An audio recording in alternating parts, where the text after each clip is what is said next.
Assalamualaikum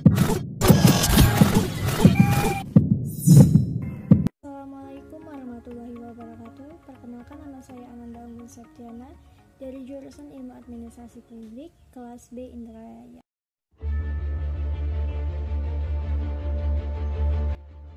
Sebenarnya apa sih wawasan Nusantara itu? Wawasan Nusantara merupakan cara pandang terhadap bangsa dan tujuan menjaga persatuan dan kesatuan yang diwujudkan dengan mengutamakan kepentingan nasional dibandingkan kepentingan pribadi. Nusantara sendiri digunakan sebagai pedoman, motivasi, dorongan, dan rambu-rambu dalam menentukan kebijaksanaan, keputusan, tindakan dalam penyelenggaraan negara di tingkat pusat dan daerah maupun bagi seluruh rakyat Indonesia dalam kehidupan bermasyarakat, berbangsa, dan bernegara. Indonesia merupakan negara kepulauan. 2/3 bagian Indonesia merupakan negara perairan.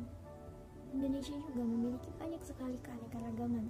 Dengan keanekaragaman yang dimiliki Indonesia, tentu saja hal ini menjadikan Indonesia unik dari negara lainnya.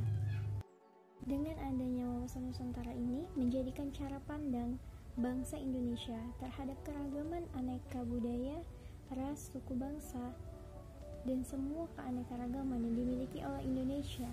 Wawasan Nusantara tentu juga memiliki tujuan.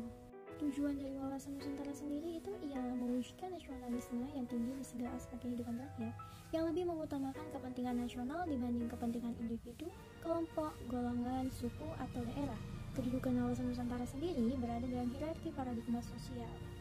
Dalam mewujudkan nasionalisme yang tinggi itu bukanlah hal yang mudah, di mana dengan adanya globalisasi saat ini mengakibatkan liberalisme serta dominasi pasar bebas. Penerapan nyata wawasan Nusantara dapat dilakukan melalui cara berpikir, bersikap, bahkan berucap. Contoh penerapan wawasan Nusantara sendiri dimulai dari menjadikan Pancasila sebagai falsafah dan pedoman hidup bernegara serta bermasyarakat. Hal ini bisa atau dapat dilakukan dengan tindakan nyata sehari-hari yang mencerminkan nilai-nilai religius, kekeluargaan, serta menjaga persatuan sesuai dengan Pancasila.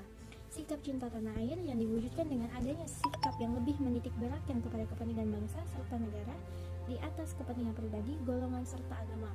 Mewujudkan pembangunan bangsa dengan tindakan nyata seperti prestasi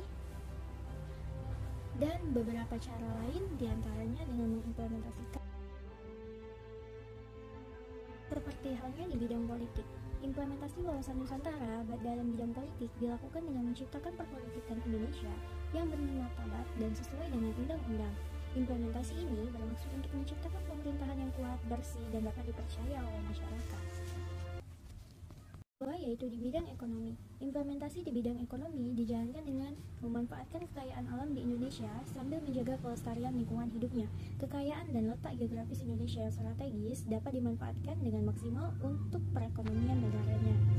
Yang ketiga, bidang sosial budaya.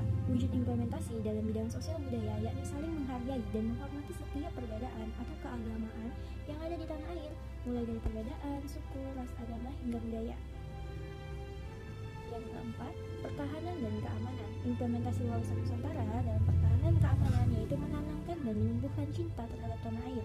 Selain itu, implementasi ini juga bisa dilakukan dengan membentuk sikap rela membela tanah air. Jadikanlah perbedaan dan keberagaman menjadi energi yang positif, bukan pemicu perpecahan, apalagi permusuhan.